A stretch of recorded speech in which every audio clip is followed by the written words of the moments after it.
Good evening, everyone. Thanks for tuning in with us. I'm Fox West Texas meteorologist Britton Musall. For the most part, we've stayed pretty clear across West Texas today. That's thanks to that heat dome we've had over us. In spite of the cold front coming through last night and it being stationary to the south of San Angelo, there really hasn't been too much rain today. Over the next hour or so, we'll keep an eye on that radar, but it's nothing to cancel plans over anything if you plan on doing anything for the rest of tonight. Today was actually a slightly less toasty Tuesday thanks to that cold front that came through yesterday that kept us below triple digits for the first time since July 22nd.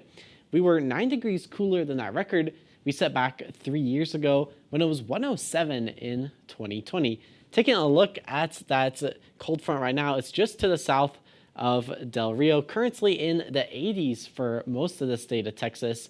So feeling pretty nice out. The other big story with that cold front, other than cooler temperatures, it also was a lot drier air.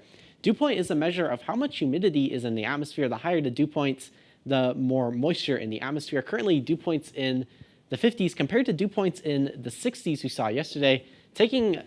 Looking up at the northeastern part of our viewing area, some places had dew points in the 40s today. So very dry air.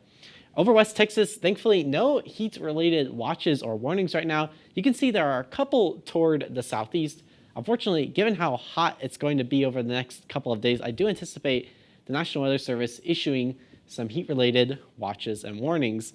With the end of August coming upon us, it is time to start talking about the beginning of the school year. Tomorrow, as kids are headed to the bus stop, you can expect it to be nice and cool, about 70 degrees. However, around recess, right at that triple digit mark, and heading home, it'll be above 100, so be sure to stay cool. All that heat, thanks to this heat dome, it'll be sitting toward the western half of Texas, even toward the west of our viewing area.